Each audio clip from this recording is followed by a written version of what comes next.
બરોબર મારા ભગવાનને લઈને ધૂણતો છું બોલે બીજો કે નોરતામાં દીકરી આલું તો જ હું ધવલા ગાનાનો મામો અને 2 કિલો 700 ગ્રામની આવે તો મારી દીધેલી અને તારી મરી ગઈ ઈ કાપુ તો જ હું ધવલા ગાનાનો મામો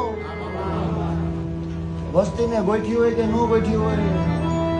જગતને ગોઠી હોય કે ન ગોઠી હોય તે માગીને આલી આખી જિંદગી રેડી થઈ ગયો જેને મારી વાત સાંભળી છે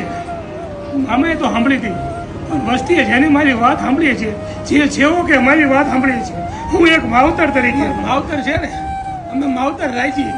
હું તો કહું છું કે મેં શું આપી ભગવાનને તમે કંઈ આપી ન ગઈ પણ જે સેવો કે મારી પીડાથી છે ને આવડા પાડ્યા છે જેને મારો જીવ દુભાડો હોય છે એટલે ભગવાન મારો રામ મારો હૈયાનો રામ એને કદી દુઃખ નહીં પડવા દે એવો એક બાપ આશીર્વાદ આપે